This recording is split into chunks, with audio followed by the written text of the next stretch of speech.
Okay, hello everyone. My name is Sarah Willhite, and I'm going to share with you my diversity wheel that was part of our identity project. If I can just get this focus right.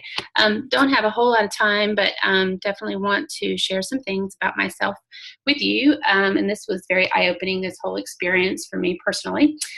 So just some general things. I'm 47, I'm a female. I think that makes me subordinate. I do also feel I'm subordinate in my ethnic heritage and race. I am Polynesian, and I'm specifically Maori and Pakeha being white, but I identify with my Maori heritage. I also am a military spouse. I believe that probably makes me subordinate. And I did reference income for those of us educators, which is below the national average, so I feel I'm subordinate there too. Looking at where I live, I currently live in Eastern North Carolina, and I said subordinate because I feel that this part of North Carolina really is impacted by poverty, and in comparison to more metropolitan areas like Raleigh and Charlotte, I think it most certainly is, not as dominant of an area. Okay, family structure. I'm the oldest daughter of 5 kids. I'm a wife, a mother, and I feel like all those things kind of put me in somewhat of a subordinate position. Okay, so my life moments chart, lots of things really have impacted my life. I'll just go over a couple of key things. Family structure really changed a lot growing up. Initially, my parents were both pretty equal. My father had an affair and really ripped apart our family. And really that impacted me probably more than anything in my life, because I became very resentful and just really made me feel like I always needed validation. When we started communicating again, I always felt like I needed to share with him this laundry list of things that I had accomplished in life in order to get his praise. And that's kind of definitely moved with me throughout my life. So these tragical, critical moments that I've had, my parents separating was definitely one. Getting pregnant out of wedlock was really, really one, but it was actually really, really positive. And it was received positively by my family. And I was fortunate enough to be able to continue on with my education at the time and stay in school, stay in college, and then continue my master's and do all that with support of my family. Marriage also has impacted me greatly. I have a very trusting marriage with my husband. We're great friends, which is in complete contradiction to what I kind of grew up with my parents. So turning points in my life are when I became a mom, really was huge for me. And getting cancer was also really big for me. I kind of put those two in the same box because I think they make you look at life differently and really figure out what you value.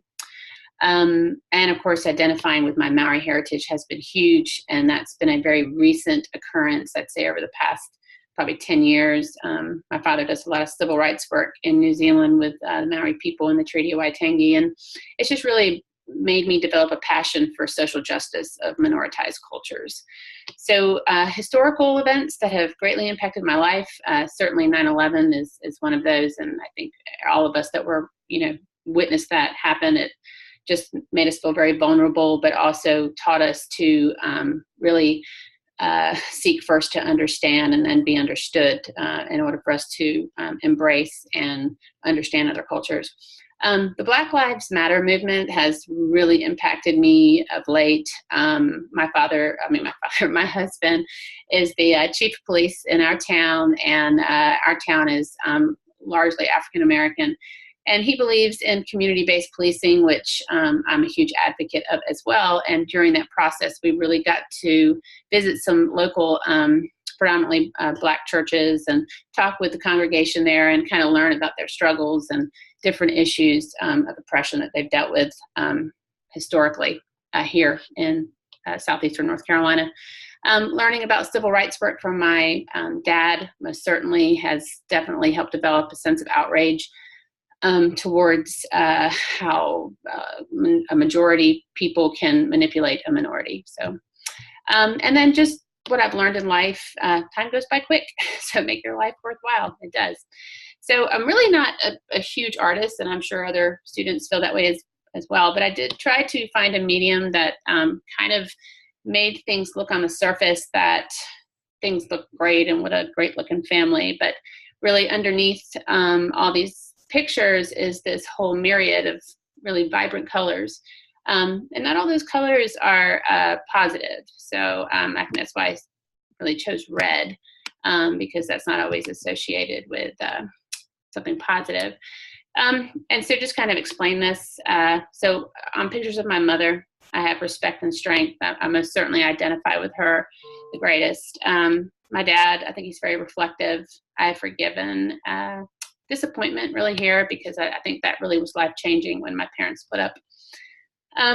Here is survival. This image kind of really shows to me what cancer's like. It's very, very stormy, and then it kind of recedes and the light begins to show. And I have contentment now. These are my fur babies that give me contentment. My sister and I, very protective over my younger sister, because it was really her and I that were in the brunt of everything. My child, this is the purpose for everything I do. And I now have value.